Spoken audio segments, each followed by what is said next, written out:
What's going on, guys? Welcome back to the channel. Today, I am coming at you with one technique that every single good cop uses on a day-to-day basis. Every trainee learns this in field training, or at least they absolutely should, and each and every one of you should use this in your day-to-day life.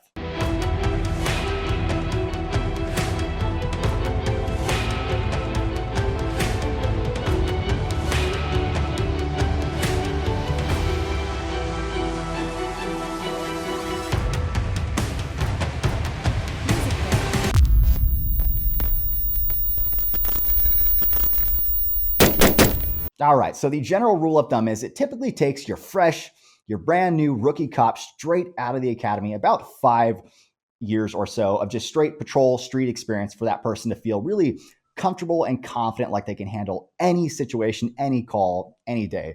And most of the public don't really have a great grasp on just what police work looks like, what goes into just a standard shift for a cop, what that is. And that's not a bad thing. That's because the law-abiding public don't really interact with the police all that much. Maybe 2-3 times in their life they get pulled over for speeding or something. But the reality is police have to go from 0 to 100 and then back to 0 multiple times a day, usually every day. And there's no such thing as a routine call. Even if the call comes out as routine, seems routine, once they get there, let's say it's a barking dog call. Yeah, there's a dog barking 3 blocks down, but that's because there's 10 people brawling in the street. And now they have that on their plate that they have to deal with. So they learn very early in their careers that they have to be able to adapt very, very rapidly. And one way to speed up that process is to start running mental scenarios through their head while they're on the way to the call of just a few different variations of how that call could play out. So I'll give you an example. You are the police officer in this situation. You're responding to, say, a residential alarm. And when you turn down the street, you see somebody bolt from the house, chuck a TV in the back of their truck, and then take off down the road. What are you going to do in that situation? Or maybe you're approaching the house on foot, you're by yourself, and then all of a sudden you hear a woman start screaming from inside the house. You're just going to go boot the door in and lose the element of surprise? Or would it be smarter to maybe consider going around the back and testing that back door and maintaining some element of stealth when you make your entry? And beyond that, what is your threshold for an immediate intervention? When do you go in right away? And when do you wait for your partners, your backup, to come surround the house and maybe take a more tactical approach to the situation?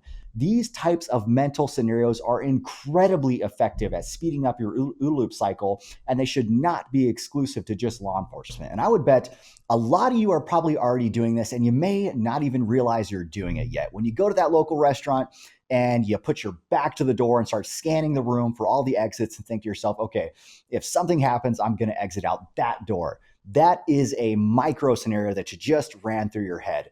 And the presence of family adds a whole different dynamic to the situation, which is why it is so important to include your wife and your kids in on the conversation. I would guess that most of our followers are probably men. Actually, I take that back. I know for a fact, pretty much all of our followers are men.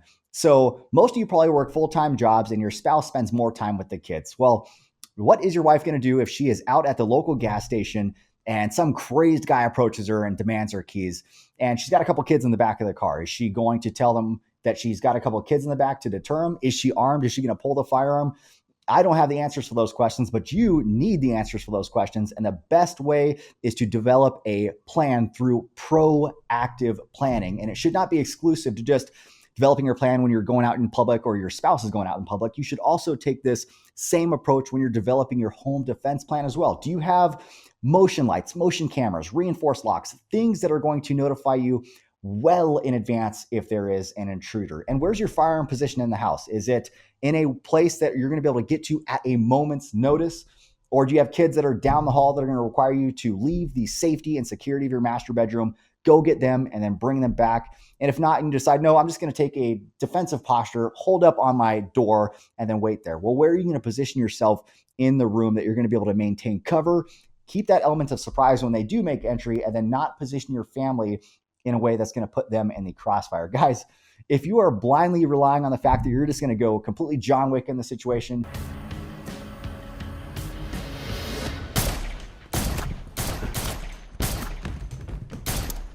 it may sound great in your head. It was great in the movies, but in execution, it's going to be awful, and you're going to be severely handicapping yourself.